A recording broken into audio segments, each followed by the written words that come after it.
ولئن قتلتم في سبيل الله او متم لمغفرة من الله و رحمة خیر مما یجمعون.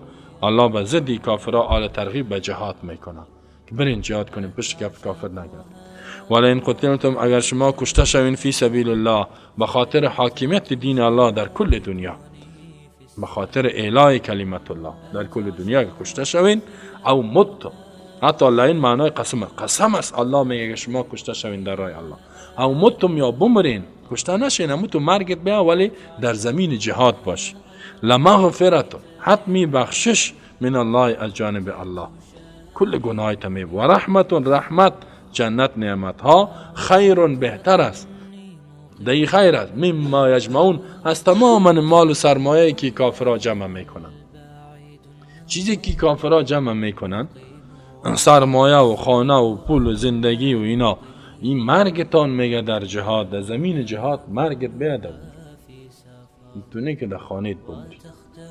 سیکو الله الحمدلله که یعنی ما میگیم که در جهاد اگر بریم کافر بزنم ما را یا شهید شویم درجه، اگر خود ما بمریم همون تو درجه نه الله میگه در دوش، اگر کافر هم میکشه درجه است، اگر میموری همون تو هم یکم دفعه کسی مریض میشه، همون جمعه مریضی برش پیدا میشه، بدون اینکه کافر دیگه مرگش میاد.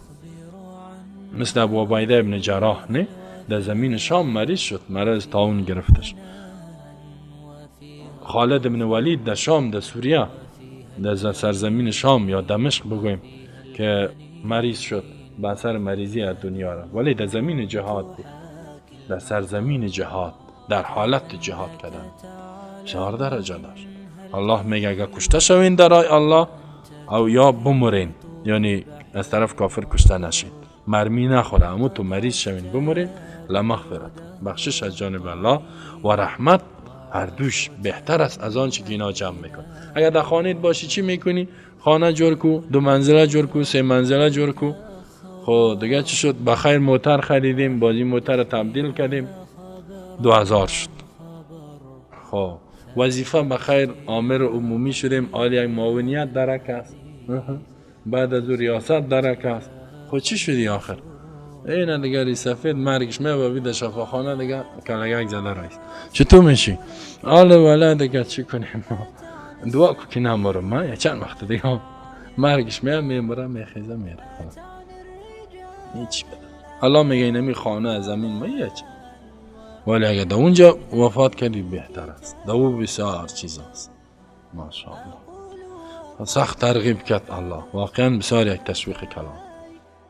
و دیگه تشویقی ولئن متم او قتلتم، اگر بمرین شما باد، او قتلتم یا کشته شوین، الی الله تحشرون، حتمی به طرف الله جمع کرده میشه.